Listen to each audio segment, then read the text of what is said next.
Түбән Новгород ягында эшлекле, үҗәт һәм әйткән сүзендә ноктора торган татарлар яши. Узган гасырның 90-нчы еллар башында ук татар телендәге газетаның иң беренчеләрдән булып, аларда чыга башлавы да әнә шул хакта сөйли. Хәерле көн, хөрмәтле радио тыңлаучылар, бүген безнең эфирда өлкәбезнең иң матур татар газетаның баш мөхәррире Олег Антержанов. Хәерле көн, Олег Хусейнович. Кыска дулкыннарда чыгучы бу радио эшчәнлеген моннан берничә ел элек Харис Камалетдинов башлап җибәрә. Соңрак аның эшен Фәрит Аймалетдинов дәвам итә. Без тәүлек буе эшләп киләбез.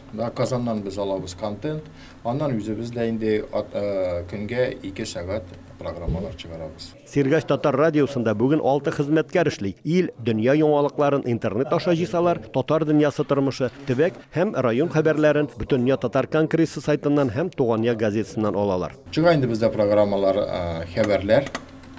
Аннан бар бездә Имандур дигән мәдәни агарту, дини агарту программасы, аннан Яңарыш авторская программа и тәбрикләү программасы бар инде бездә. Соңгы вакытта радио җирле үзешчән сәнгать сталары иҗатына да зур урын бирә. Алар башкаруындагы җырлар эфир дулкыннарында еш яңгырый. Аларның тавышлары да бар бит инде, батырлыклары да бар. Әмма нинди булса, мөмкинлекләр белән алар зур күләмгә чыга алмыйлар. Без инде аларның язмаларын алып, киң халыкка таратабыз.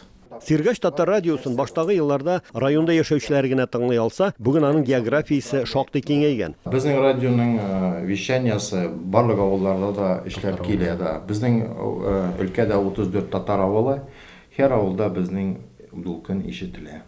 Бөтендөнья татар конгрессында әйтүләренә караганда, 21-нче гасырда электрон масса күләм мәгълүмат чараларына ихтыяҗ артканлыктан төбәкләрдә татар телендә эшләүче радиолар саны арта башлаган. Мордовиядә, Башкортстанда, Удмуртиядә, Пермь, Самара, Ульяновск, Төмән өлкәләрендә уңышлы эшләүче радиостанциялар шуларның берничәсе генә. Чөнки радио яңалыклар белү, җырлар тыңлау гына түгел, телне саклау һәм милләтне берләштерүнең бер отышлы чарасы да.